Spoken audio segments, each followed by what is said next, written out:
Howard, how are you doing? Okay, pretty good. How about yourself? Oh, good. Camera. Oh, here it is. Okay, here I am.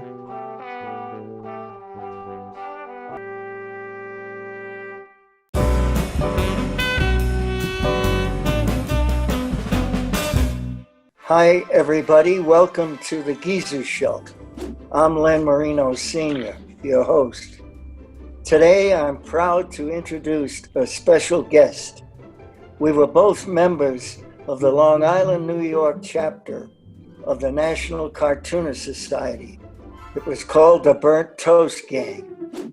His name is Howard Beckerman. He is a renowned artist, an animator, an author, and a teacher. Okay, Howard, let's get started. Where were you born? I was born in New York, in the Bronx. In the Bronx? Yeah. Yeah. What about your early childhood? You know, it was the deep Depression times, and then there was World War II, and I was growing up through that whole period. And one of the things that I got interested in very early was comics, cartoons and comic strips. And I guess for a lot of people, that's the first art they see. And so I got hooked in that. And when I was 9 years old, my sister, older than me, took me to see Disney's Pinocchio.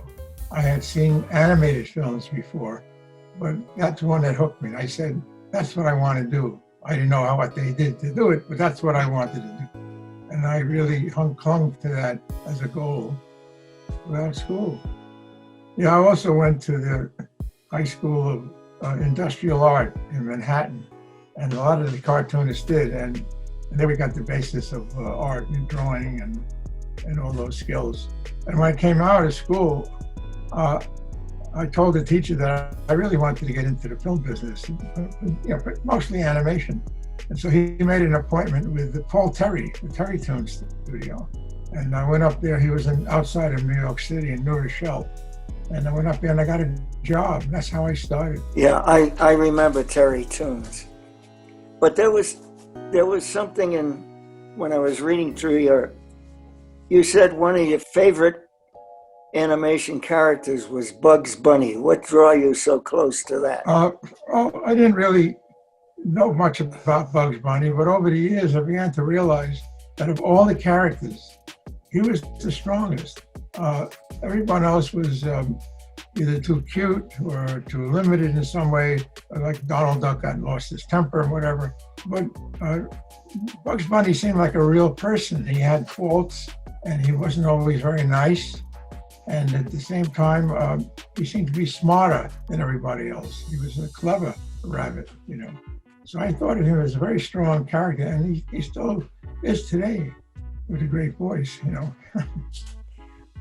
When did you start teaching at the School of Visual Arts? Well, that started after 1972, for 47 years. And I was teaching animation and how to do stories and the history of animation. And so I really had a nice run with that. Besides animation, did you do any illustration or anything like that? Yes, I did. I did a little bit of everything. I did a few comic strips, short-run comic strips, and I worked for a couple of years for Norcross greeting cards, doing greetings. But I always got called back to animation. The one thing I realized when I came out of school was that trying to do a comic strip, you don't know if you're going to sell it. But if you got a job in animation, you got to check every week. And that seemed like a good idea. I did greeting cards too, and I did postcards. Remember, you used to see the letter Florida, Yes. and then there'd be all these illustrations in there. I did a hell of a lot of those too. Those are great. It was funny. Howard, tell us a little bit about, I just went to school, I went back to school for screenwriting. And one of the things you say in the preface of your book is you really don't have anything until you have a story. That's true. Tell us a little bit about that. Well, one of the things about animation that a lot of young people should understand, to be an animator takes a lot of skill and time and practice, but it's not all about animation. Doing animation is usually used to tell a story or explain something, sell a product or whatever. And so those things have to be well developed so that the characters have something to do that's interesting, something to tell you that's interesting, and something for you to follow. You want to know what's going to happen next. And so I realized pretty soon as I got into the business that I wanted to get into the story end of it also. And eventually I sold an idea to them at a studio called UPA in the 1950s. I was working in the New York office, and they were open to receiving stories from people. So I was in the studio and I sold a story based on Noah's Ark. And it was a different take on it. It was about all the animals had to be 2 by 2, but what if you had a mutt, a dog that was only one like him? Well, how does he get on the ark? He's an individual. That's what it turned out to be. And he finally meets another individual, a little girl dog, who's also on her own. Finally, they convince Noah that they're a pair of individuals. And so he lets them on the ark. Love that story. That's so cute. Did you ever get a chance to meet any of the people who voiced the animation? Oh, yeah. I almost met Bugs Bunny character. What's his name? Mel Blanc. But he was ill at that time and he didn't come to the gathering that we had. However, I worked with people here in New York who did many voices for everything. And like a woman like Corinne Orr and June Foray, she was in California. She did stuff on for Warner Brothers. You know. How about Jim Backus? Jim Backus, I didn't meet him because a lot of the voices were all radio actors. And they came up with voices like Donald Duck and all these other very distinct things, and Bugs Bunny, you know. Today, a lot of the voices sound the same. They're too busy with the visual, whereas the radio voices had a very distinct quality. You had to know what's the voice, had to be separation between the voices. It couldn't be the same. How about any of your students? Did any of them go on to be animators or cartoonists?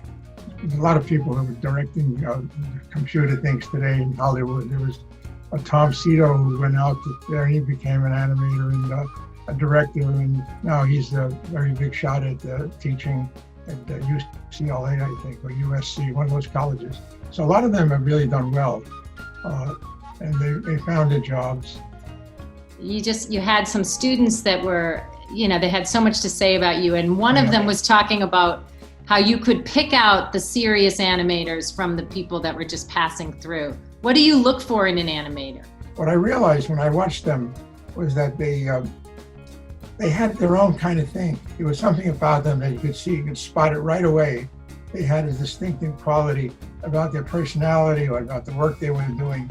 Then you can see these were going to be people who were responsible and capable and would work hard. And they had ideas. They're very good. I was taught so long that I remember Leonardo da Vinci when he was in my first class. And he was strange because he not only drew or wrote with his left hand, he wrote backwards and in Latin. And I left him alone. I didn't want to think he must know what he's doing. And I heard he did very well.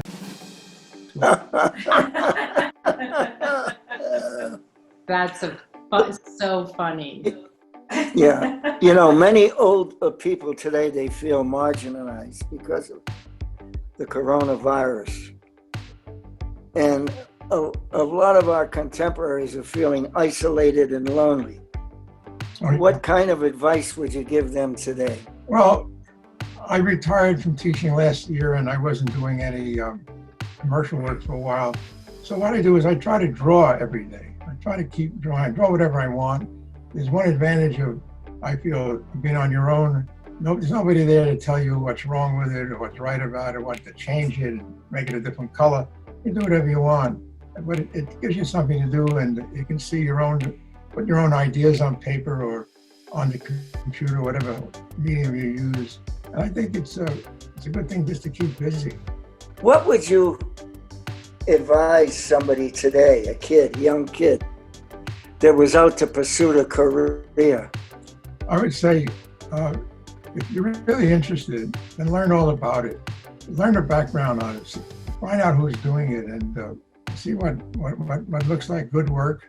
And if you really have something special, put it down on paper. Don't just think about it. Get it down on paper. That's where the work is done. That's where you try to solve the problems, and show it to people. Go up to it, publishers and TV people and the studios that are doing things, and try to meet with people. I was very lucky. I had a couple of mentors who kind of discovered me when I came into the business.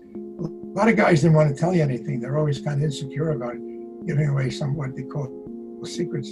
But they were very happy to show me things. And I learned that you can show people anything. They're going to do it their own way. They're not going to bother following you all the time. So I say to these people, you can be influenced by everybody, but do your own thing, discover your own thing, and make mistakes.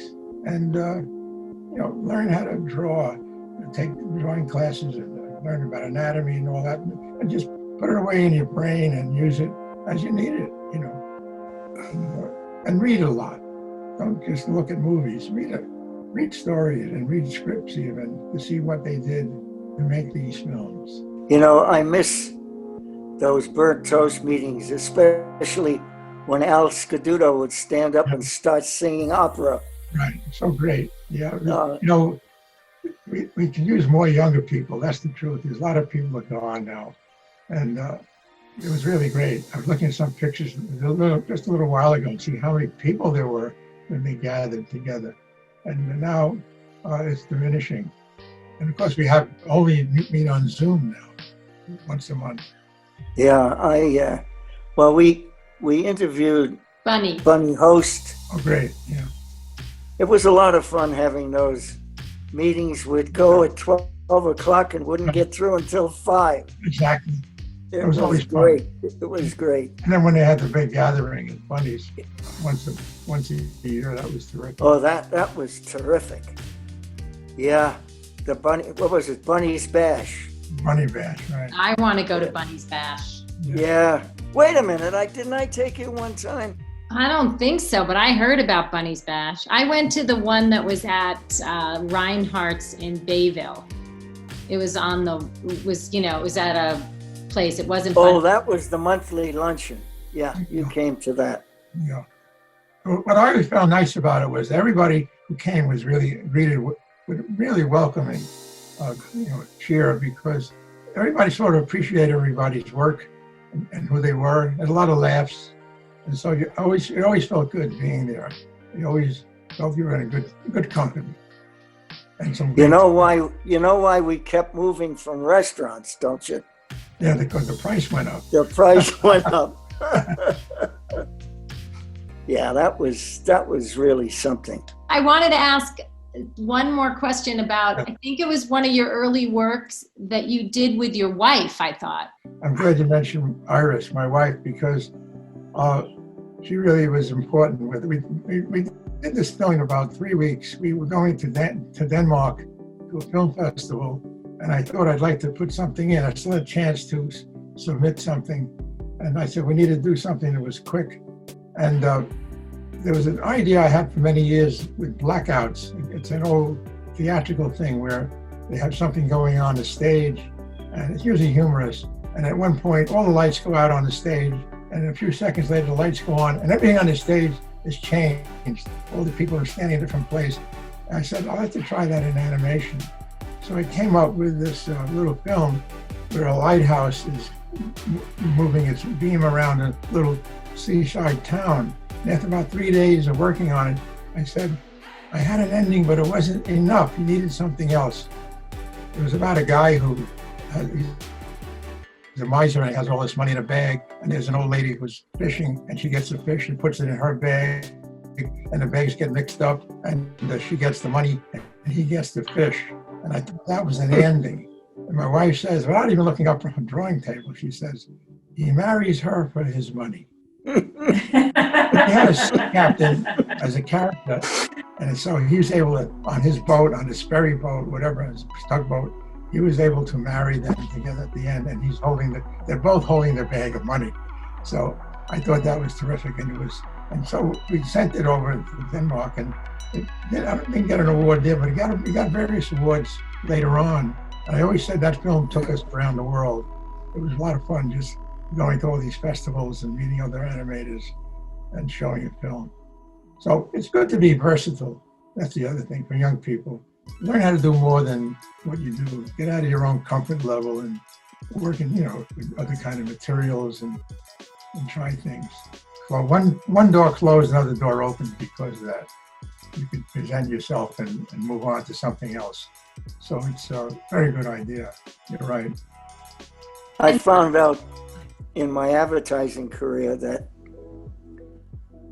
you meet people and they kind of remember you, and I got a hell of a lot of jobs because of people I met in advertising, Right. and they had recommended me for a certain number of jobs. So I think that's important. Contacts. Yeah, contacts are important. Getting to know people and keeping in touch, I guess, is very important.